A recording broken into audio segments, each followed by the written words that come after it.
আজ গল্পভেলায় আপনাদের জন্য যে গল্পটি থাকছে তার নাম বাঘিনী। মানুষ খেকো বাঘিনীকে মানুষ ভয় করে, ঘৃণা করে, কিন্তু সেই ভয়ের সঙ্গে জড়িয়ে থাকে এক ধরনের শ্রদ্ধা। এই কথাও সত্যি। মানুষ চিরকালই বীরত্বের পূজারী, তাই নরভূপ বাঘিনীর হিংস্র স্বভাবের মধ্যেও সে যখন বীরত্বের সন্ধান পায়, তখন নিজের অজান্তে তার মনে শ্রদ্ধার উদয় হয়। আমি আজ কোনো চতুষ্পদ ব্যাঘ্রীর গল্প বলবো না। আমার কাহিনীর নায়িকা একটি দ্বিপদ রমণী, যার সঙ্গে অনায়াসে বনচারিণী বাঘিনীর তুলনা করা যায়। শৌর্যে, সাহসে ও স্বভাবের ভীষণতায় এই মেয়েটি বাঘিনীর চাইতে কোনো অংশেই কম ছিল না।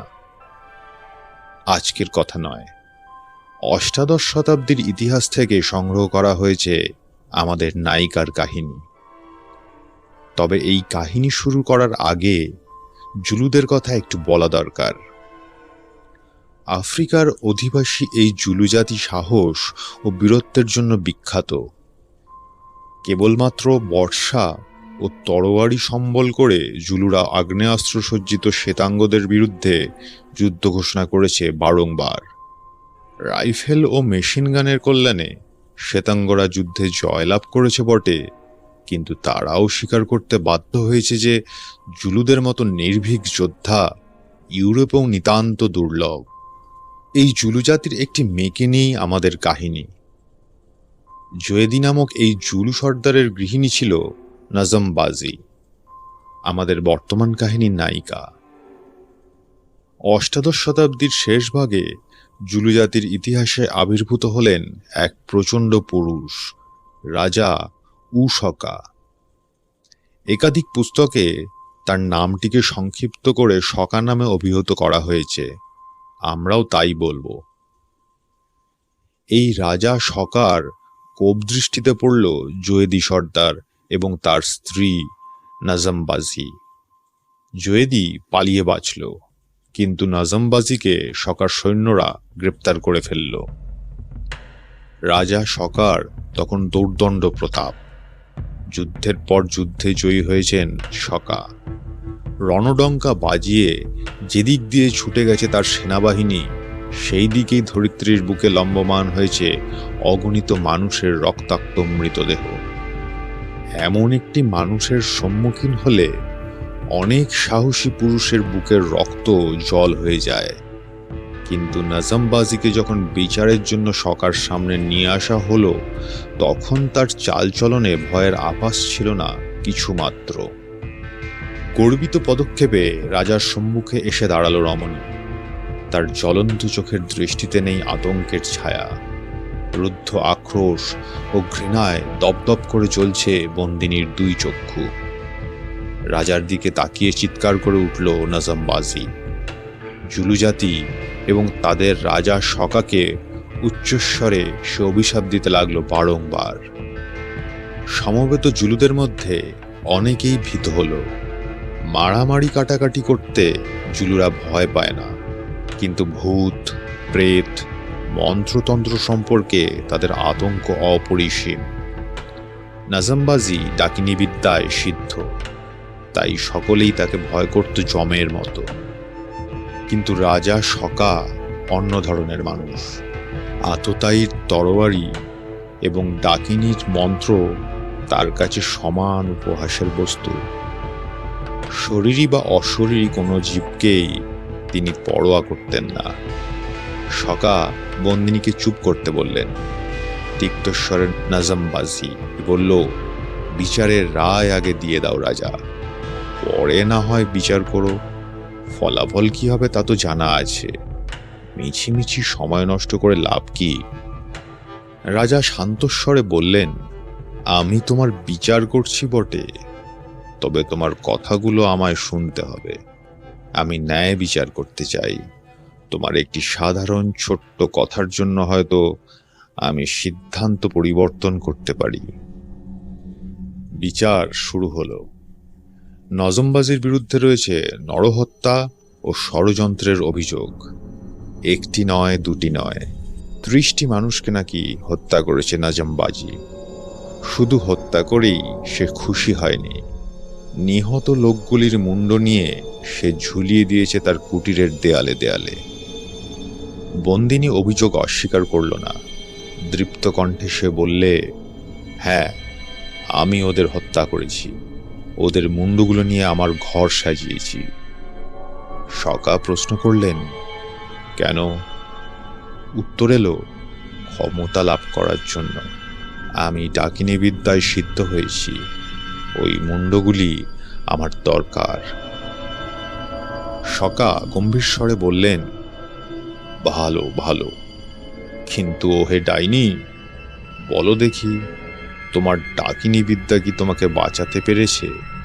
পারেনি, কারণ তোমার মন্ত্রের চাইতে আমার অস্ত্রের ক্ষমতা অনেক বেশি, আর সেই জন্যই আজ তুমি আমার বন্দী। বুঝেছ? বুঝেছি। বন্দিনীর ওষ্ঠাধারে ফুটল বিদ্রুপের হাসি। কিন্তু মহামান্য ডিসিংওয়ের মুন্ডুটা তাহলে আমার দেওয়ালে ঝুলছে কেন, বলো? সমবেত জনতা স্তব্ধ, নির্বাক। ডিসিংওয়ে রাজার প্রিয় বন্ধু, তাকে হত্যা করেছে নাজমবাজি, এবং রাজার সামনে দাঁড়িয়ে সেই কথা জানিয়ে বিদ্রুপ করতে সে ভয় পায় না। কি স্পর্ধা! শকা গম্ভীর স্বরে বললেন, ওই মানুষটির মৃত্যু নিয়ে উপহাস করে তুমি খুব বুদ্ধির পরিচয় দাওনি। ডিসিং হয়েছিল ভালো মানুষ, সে তোমার স্বামী জোয়েদি এবং তোমার প্রতি উদারতা দেখিয়েছিল, তাই তার প্রায়শ্চিত্ত করতে হলো প্রাণ দিয়ে। অবশ্য এটাই স্বাভাবিক। হায়নার মতো নিকৃষ্ট জীবকে যদি কেউ ভালোবাসে, বিশ্বাস করে, তবে সেই হায়নার আক্রমণেই হতভাগ্যের মৃত্যু নিশ্চিত। তোমরাও হায়নার চাইতে উন্নত ধরনের জীব নাও। ভালো কথা নাজমবাজি, শুনেছি হায়নাগুলি ডাকিনীদের অনুচর, ওরা নাকি ডাকিনীর আদেশ পালন করে ভৃত্যের মতো। কথাটা কি সত্যি? নিশ্চয় সত্যি বই কি। নাজমবাজি ভাবল, ওই উত্তর শুনেই রাজা ঘাবড়ে যাবে। জুলুরা সাহসী জাতি, দাঙ্গা হাঙ্গামায় ভয় পায় না, কিন্তু ভৌতিক ক্রিয়াকলাপের প্রতি তাদের অগাধ শ্রদ্ধা, অশেষ ভীতি। কিন্তু রাজা শকা অন্য ধরনের মানুষ। স্থির দৃষ্টিতে নাজমবাজির দিকে তাকিয়ে তিনি আবার প্রশ্ন করলেন, তুমি তো ডাইনি, তাহলে বনের হায়নারা তোমার অনুচর? তারা তোমার কথা শুনবে? দৃঢ়স্বরে নাজমবাজি বললে, শুনবে, সব কথা শুনবে। বাহ বাহ, খুব ভালো কথা। শান্তস্বরে বললেন শকা, খুব ভালো, খুব ভালো। তাহলে তুমি তোমার কুটিরে ফিরে যাও। নরমুণ্ড সাজিয়ে যেখানে তুমি ক্ষমতার অধীশ্বরী হয়েছ, সেখানেই তুমি নিশ্চিন্তে বাস করো। আমার দেহরক্ষীরা তোমাকে খাদ্য ও পানীয় দিয়ে আসবে। একা একা তোমার খারাপ লাগতে পারে, তাই তোমাকে একটি উপযুক্ত সঙ্গীও দেওয়া হবে। আমার ভৃত্যরা কখনো তোমার কোনো ক্ষতি করবে না। তবে তবে তবে তোমার সঙ্গীর সঙ্গে কোনো আহার্য বা পানীয় দেওয়া হবে না। তার খাদ্যের ব্যবস্থা সে নিজেই করে নেবে। নাজমবাজি অস্বস্তি বোধ করতে লাগল। রাজা কথা কইছেন খুব শান্তভাবে, কিন্তু সেই শীতল শান্ত স্বরে যেন এক ভয়াবহ ইঙ্গিত। নাজমবাজি প্রশ্ন করলে, তাহলে তাহলে আমার শাস্তির কি ব্যবস্থা হলো? মৃদু কণ্ঠে উত্তর এলো, যথা সময়ে তুমি জানতে পারবে। নাজমবাজির পিছনে বন্ধ হয়ে গেল কুটিরের দরজা। হঠাৎ আলো থেকে অন্ধকারের মধ্যে এসে পড়লে মানুষ কিছুক্ষণের জন্য হারিয়ে ফেলে তার দৃষ্টিশক্তি। নাজমবাজিরও সেই অবস্থা হলো। বদ্ধতার কুটিরের অন্ধকার আর চক্ষুকে সাময়িকভাবে অন্ধ করে দিল বটে, কিন্তু নাসিকার ঘ্রাণশক্তি অন্ধকারের কাছে পরাজিত হল না। একটা তীব্র দুর্গন্ধ তার নাকে এসে ধাক্কা মারল, পশুর গায়ের গন্ধ। নাজমবাজি সাহসী মেয়ে, কিন্তু এইবার সে ভয় পেল।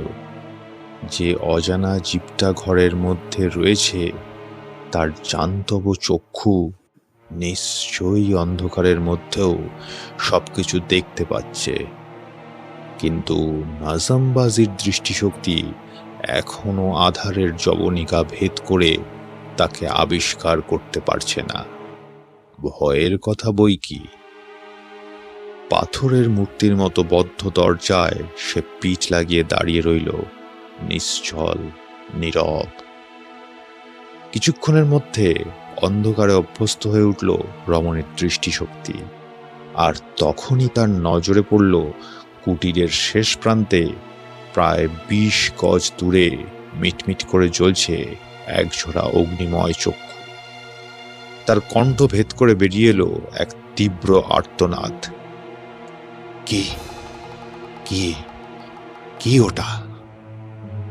কুটিরের বাইরে ঘন ঘাসের আবরণ সরিয়ে প্রহরীরা জানতে চাইল কি হয়েছে।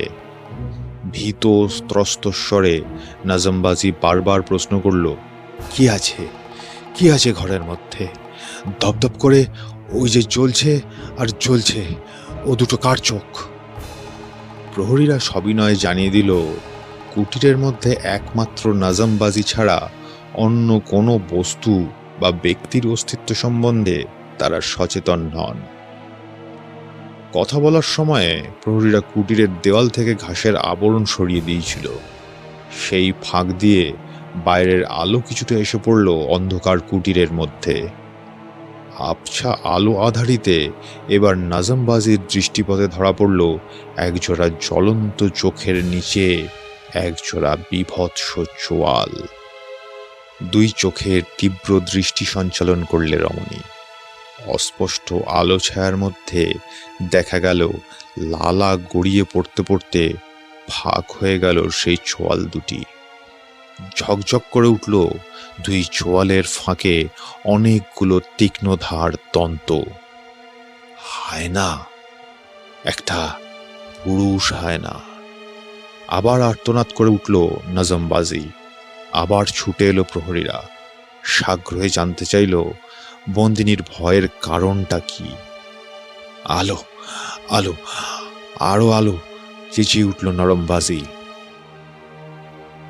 আপনার আদেশ নিশ্চয়ই পালিত হবে, উত্তর এলো সসম্ভ্রমে। ছোট ছোট জানালাগুলোর উপর ছিল শুষ্ক ঘাসের আবরণ। প্রহরীরা সেগুলো সরিয়ে দিল। নেমে এলো রাতের কালো জবনিকা। নাজামবাজির কুটিরের বাইরে এসে দাঁড়ালো আরও কয়েকজন প্রহরী। জানালার ফাঁক দিয়ে বন্দিনীকে আহার্য ও পানীয় সরবরাহ করা হলো। প্রচুর মাংসের গ্রিল আর উৎকৃষ্ট বিয়ার জাতীয় সুরা। পানাহারের রাজকীয় ব্যবস্থা দেখে খুশি হলো না বন্দিনী। আসন্ন রাত্রির অন্ধকারের ভয়ে সে বিচলিত। নাজামবাজির ভীতি অমূলক নয়। ঘন অন্ধকারের সুযোগ নিয়ে যে কোনো মুহূর্তে জন্তুটা তাকে আক্রমণ করতে পারে। নাজামবাজি আগুন চাইল, কিন্তু এইবার তার অনুরোধ রক্ষিত হলো না। প্রহরী সবিনয়ে জানালো, আগুন দেওয়া সম্ভব নয়, রাজার নিষেধ। প্রকৃতির কোলে মানুষ হয়েছে বনবালা নাজামবাজি। হায়নার স্বভাব চরিত্র তার অজানা নয়। সে জানত হায়না ভীরু জানোয়ার।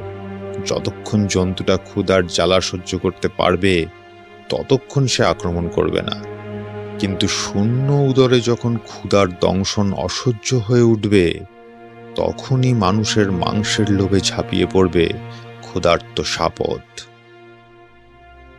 অন্ধকারের মধ্যে নিরস্ত্র অবস্থায় হায়নার হিংস্র আক্রমণ রোধ করা মেয়েটির পক্ষে অসম্ভব।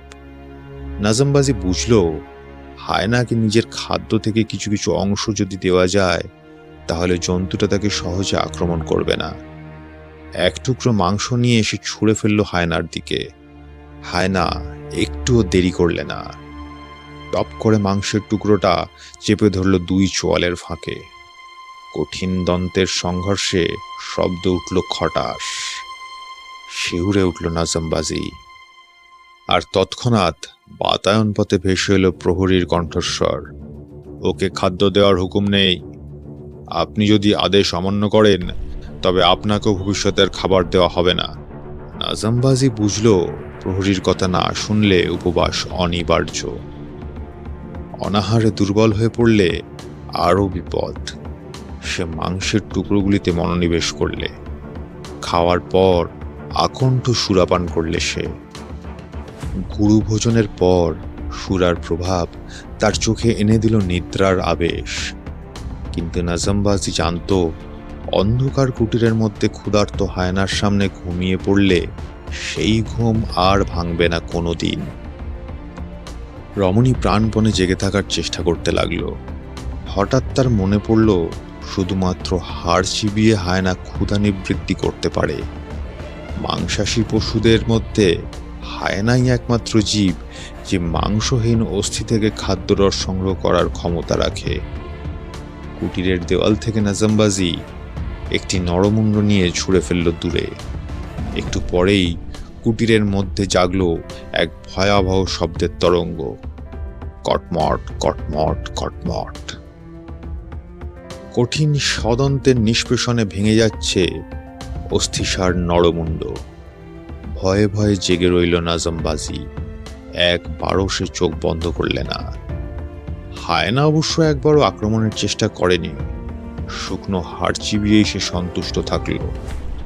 ভোর রাতের দিকে চকচক করে জলপানের আওয়াজ শোনা গেল। কুটিরের একধারে যে কাঠের গামলাতে জল ছিল, সেইখানে এসে জন্তুটা তৃষ্ণা নিবারণ করছে। একটা দিন কাটল।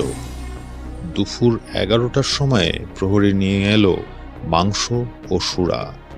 নাজামবাজি যখন বড় বড় মাংসের টুকরো চিবিয়ে খেতে শুরু করলে, তখন হায়না হঠাৎ চঞ্চল হয়ে উঠল। মাংসের গন্ধ তার নাকে গেছে। মুখ তুলে সে ঘ্রাণ গ্রহণ করতে লাগলো সশব্দে।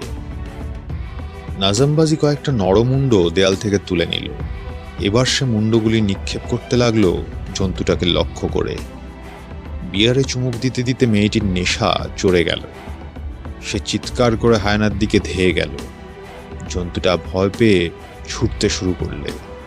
কুটিরের চারপাশে হায়না তাড়িয়ে ছুটতে লাগলো নাজামবাজি, এবং এক সময় ক্লান্ত হয়ে ঘুমের জন্য প্রস্তুত হলো। শুষ্ক করটিগুলিতে মেয়েটি মাংসের ঝোল মাখিয়ে দিয়েছিল।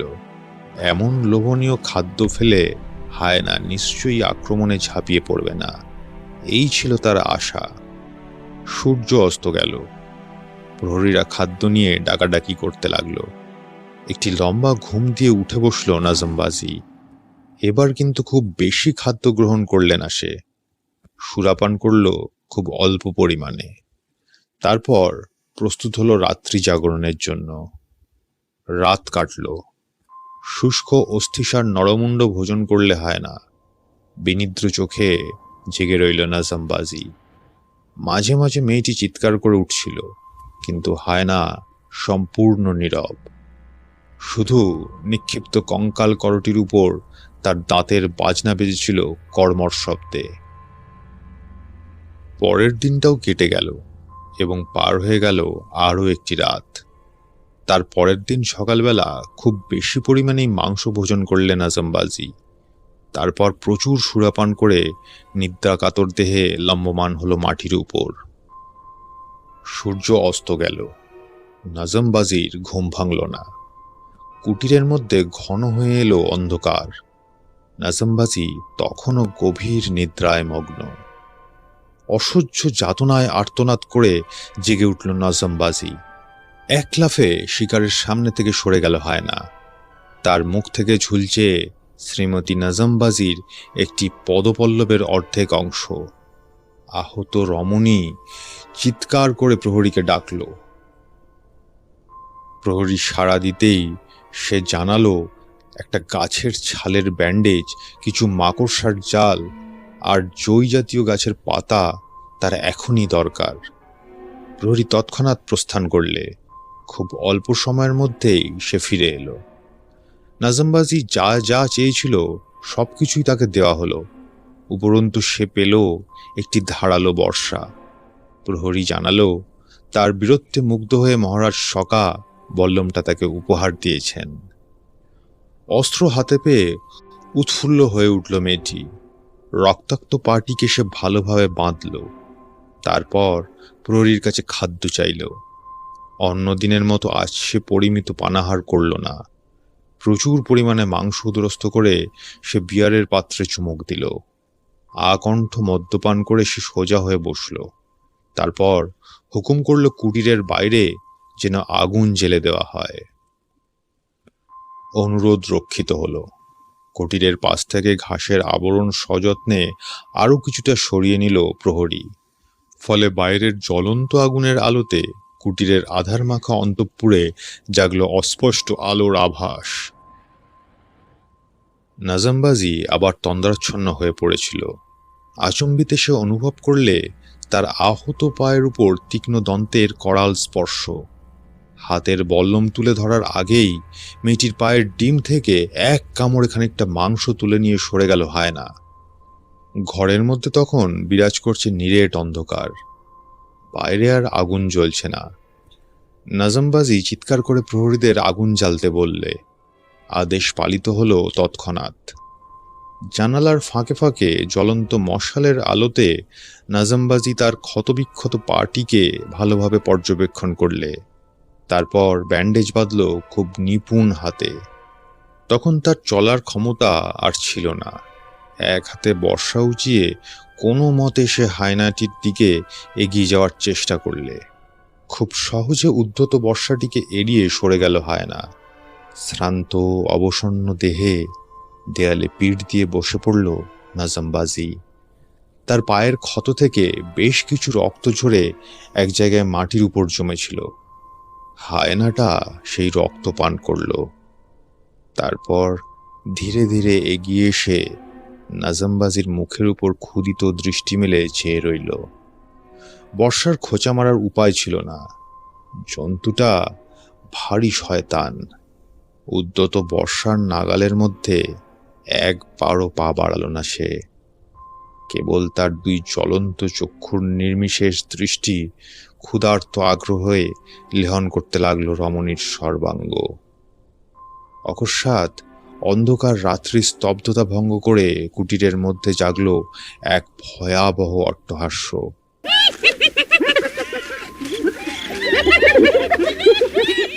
হায়নার হাসি। কুটিরের মধ্যে নাজামবাজির অঙ্গে অঙ্গে ছুটে গেল আতঙ্কের বিদ্যুৎ প্রবাহ। এমনকি কুটিরের বাইরে মহারাজের নির্ভীক প্রহরীর মাথার চুলো আতঙ্কে খাড়া হয়ে উঠল। জুলু সৈনিক হাতে অস্ত্র থাকলে কারুকে ভয় পায় না, কিন্তু সেই জান্তব অট্টহাস্য তাদের অন্তরেও ভীতির সঞ্চার করলে। কুটিরের ভিতর থেকে জাগল এবার নারী কণ্ঠের তীব্র হাস্যধ্বনি। স্নায়ুর উপর এতখানি চাপ সহ্য করতে পারল না নাজামবাজি। সে অপ্রকৃতস্থ হয়ে পড়ল।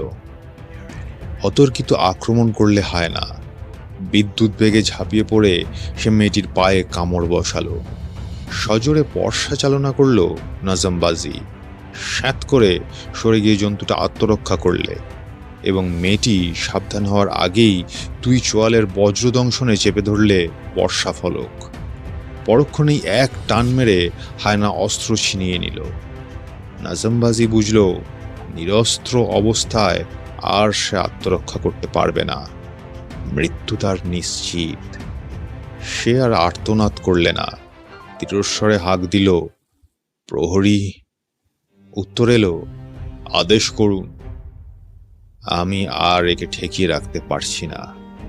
শয়তানটা এখনই আমাকে টুকরো টুকরো করে ছিঁড়ে খেয়ে ফেলবে।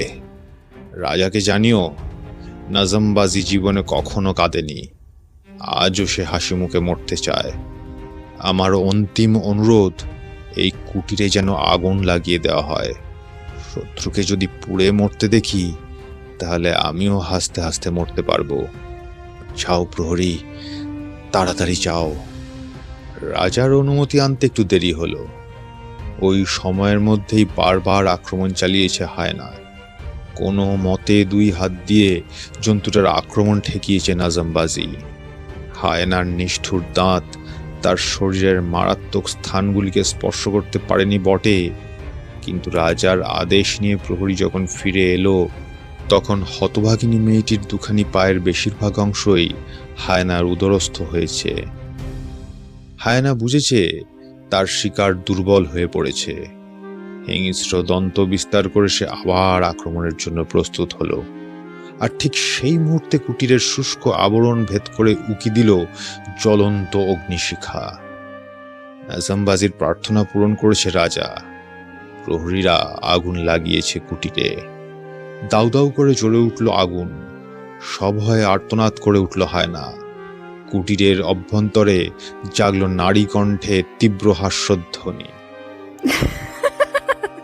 কুটিরের ছাতের উপর, দেয়ালের উপর সগর্জনে লাফিয়ে উঠল শত শত লেলিহান অগ্নিশিখা। প্রচণ্ড শব্দে ভেঙে পড়ল ছাদ। অগ্নিদেবের জ্বলন্ত আলিঙ্গনের মধ্যে অদৃশ্য হয়ে গেল সাপদ ও রমণী। নাজামবাজিকে কেউ প্রশংসা করবে না। বহু মানুষকে সে হত্যা করেছিল। বাঘিনীর মতো হিংসা কুটিল তার স্বভাব। বাঘিনীর মতোই সে ভয়ঙ্করী। অপরাধের যোগ্য শাস্তি পেয়েছে সে। কিন্তু মৃত্যুর মুখোমুখি দাঁড়িয়ে যে সাহস ও বীরত্বের পরিচয় সে দিয়েছিল, তার জন্য তাকে অভিনন্দন জানিয়েছিলেন মহারাজ শকা। বাঘিনীকে তার প্রাপ্য সম্মান দিতে কুণ্ঠাবোধ করেননি তিনি। ওই সম্মান তার প্রাপ্য, বাঘিনীর প্রাপ্য। শেষ হলো আজকের গল্প। আপনাদের মতামত কমেন্টে জানাবেন।